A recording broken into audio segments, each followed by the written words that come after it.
हे हनगळमधलं तारकेश्वर मंदिर आहे. मी आता हनगळमध्ये आहे. सगळ्यांना हनगळ हे नाव ऐकून माहिती असेल. गंगूबाई हनगळ पण म्हणत होतो तसं. हे चालुक्यकालीन मंदिर आहे तारकेश्वर.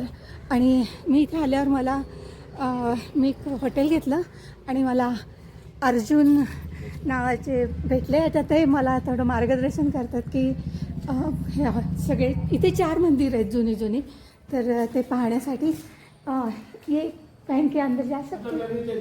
अच्छा अच्छा. यहाँ कुछ लिखा हुआ है आगे. Okay okay. इथे जो समोर दिसतोय तो एक स्तंभ आहे आणि इथे तारकेश्वर मंदिराविषयी लिहिलेली माहिती आहे. आधी आता मी थोडासा फोटो काढते आणि नंतर आपण पुढे. हे इथे मूर्त्या नाही, इथे देवकोष्टक म्हणतात ह्याला. जे आहे ना हे सगळे जे आहेत ना हे देवकोष्टक आहेत. आणि या देवकोष्टकात मूर्त्या असतात, पण आता त्या मूर्त्या नाही आहेत. म्हणजे त्या मूर्त्या पडल्या असतील किंवा पाडल्या असतील. इकडून जायला जागा नाही आहे, तिकडूनच जावं लागेल.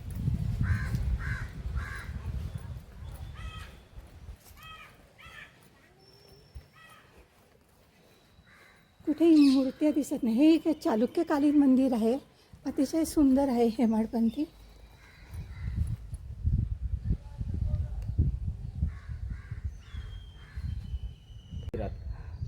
किंवा मंदिर कुठून आहे तिथून सुरू झालेलं आहे ना. इथून सुद्धा हे बंद आहे आणि इथून अजून पुढे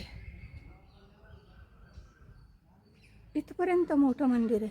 प्रचंड मोठं मंदिर आहे, पण मध्ये जायला सगळीकडून आता या बाजूने मात्र जाता येतं. म्हणजे जे गर्भगृह आहे ते तिथे आहे.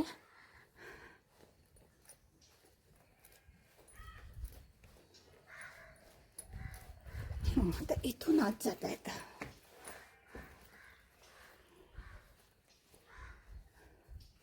हा पाहू शकता किती मध्ये आहेत. म्हणजे तो जो खांब आहे ना तिथून जो पुढे मंदिर सुरू झालं ते इकडे. आणि इथून पुढे गेल्यावर गर्भगृह लागतो आहे. आणि हा सुंदर दरवाजा.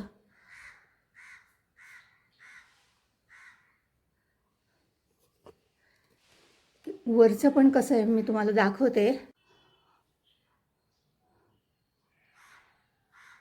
हे जे आहे वरचं छत आहे.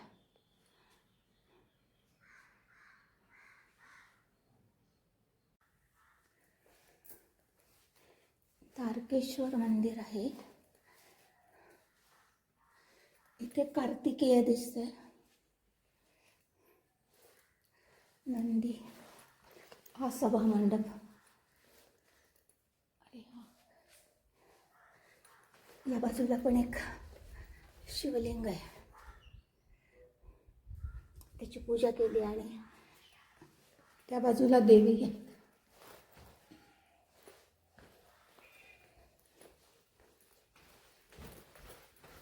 त्या बाजूला देवी आहेत.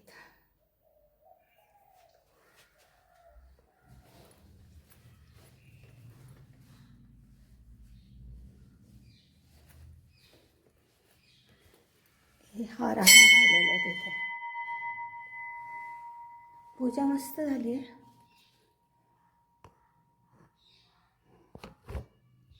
आतमध्ये पण दरवाजा अतिशय सुंदर आहे, फक्त आतमध्ये नाही जाता येत. आणि शिवलिंग अतिशय मोठं आहे, अतिशय सुंदर आहे मंदिर.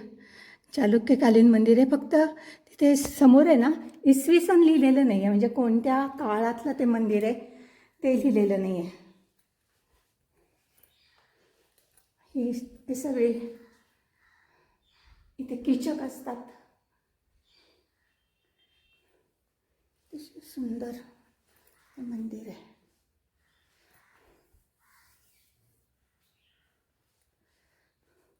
म्हणजे मशीननी तयार केल्यासारखे खांब वाटतात अगदी.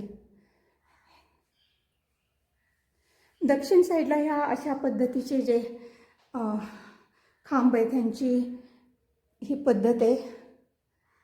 आपल्याकडे थोडेसे वेगळे असतात. आणि समोर जे आहे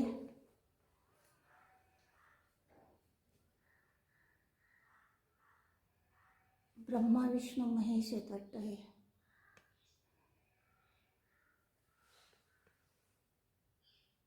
था ना, शिवरात्रि के लिए छोड़ दिया उसको, अच्छा. ऐसा ही.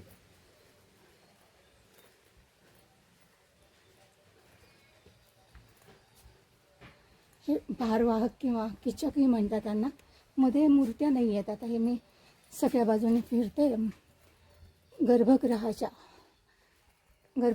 आता मी मागच्या बाजूला आहे. मूर्ती नाही आहेत.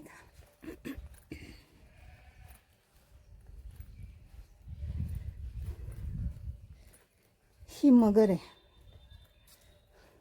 म्हणजे इथून सगळं पाणी बाहेर येतं. शिव मंदिर आहे आणि अतिशय मोठं आहे. हनगळ जे गाव आहे त्या गावातलंच मंदिर आहे. म्हणजे अगदी गावात असलेलंच मंदिर आहे. खूप लांब काही जायची आवश्यकता नाही आहे.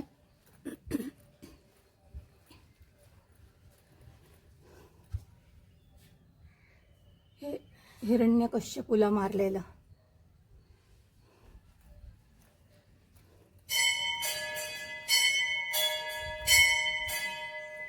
इथे आता मूर्ती दिसत आहेत सगळ्या.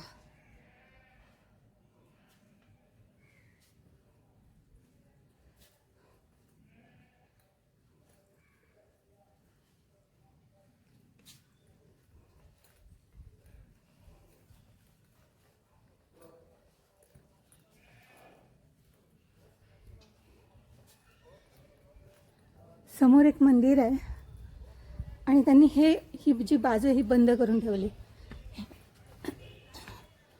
या बाजूचे खांब आणि केवढं विस्तीर्ण मंदिर आहे. आणि प्रत्येक ठिकाणी असे हे बसायला पण केलेले आहेत.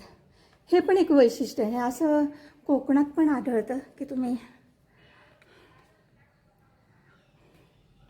मध्ये कार्यक्रम चालला असेल किंवा काही प्रवचन चाललं असेल तर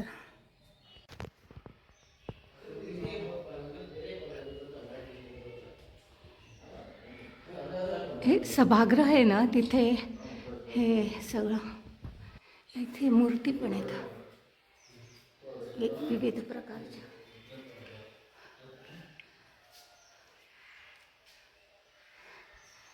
नीट दिसणार नाही इथे, पण हे इथे रामायण दाखवलेलं आहे की हनुमान आहेत आणि हे सगळे दगड घेऊन तिकडे आपले सेतू बनवत आहेत आणि त्यांच्यावर युद्ध करतायत. हे बालांजनेय आहेत छोटे. ही बालांजनेयांची मूर्ती आहे आणि ही अतिशय पॉवरफुल आहे म्हणून ते सांगतात. 500 वर्ष जुनं हे झाड आहे विस्तीर्ण. आणि हे जे आहे हे दीपस्तंभ हे तारकेश्वर मंदिराच्या तिथे. आणि हे कोणतं मंदिर आहे आता? हे गणेश मंदिर आहे. आता आपण हे जे मुख्य मंदिर आहे त्याच्या बाजूला गणेश मंदिर आहे. हे दक्षिणमुखी आहे गणेशाचं मंदिर आणि हे पॉवरफुल आहे असं ते सांगतात. आणि इथे आत्ता हे पण इथून बाहेरूनच घेऊ शकतो त्यांचं दर्शन. गणपती बाप्पा मोरया, मंगलमूर्ती मोरया. मंदिराचं जे रंगमंडप आहे ना इथे, या रंगमंडपाच्या तिथे हे सगळे जे दिसत आहेत तुम्हाला ते नवग्रह आहेत. हे नवग्रह कोरलेले आहेत. शनी, राहू, केतू. या मंदिरात 124 खांब आहेत एकूण. आणि मंदिर आहे 12व्या शतकातलं. बाहेरच्या बाजूनी रामायण आणि महाभारतातले प्रसंग कोरलेले आहेत. आता हे जे गर्भगृह आहे ना तिथे जायच्या आधी आपण डाव्या बाजूला हे बघून घ्या. हे जे दिसतं आहे ना, जे म्हणजे थोडंसं वर आलेलं की ह्याच्या खाली, हे आता बंद केलेलं आहे, ह्याच्या खालून 25 किलोमीटर पुढे एक मंदिर आहे नागेश्वर की काय त्यांनी सांगितलं मला. तर ते मंदिरापर्यंत हे जातं, हा रस्ता जातो. तर हे म्हणजे हा जो भाग आहे हा म्हणजे इथून इकडचा भाग तो पांडवकालीन आहे. म्हणजे ह्याच्या तारकेश्वर मंदिराचे 2 भाग पडतात, एक चालुक्यकालीन आणि पांडवकालीन. तर पांडव जे आहेत ते इथे 1 वर्ष अज्ञातवासात इथे राहिलेले आहेत. त्यामुळे ह्याला विराटनगर पण म्हणतात असं त्यांनी सांगितलं. तर इथपर्यंत आहे हे पांडवकालीन आहे आणि ह्याच्या पुढे जे आहे ना हे चालुक्यांनी बनवलेलं आहे.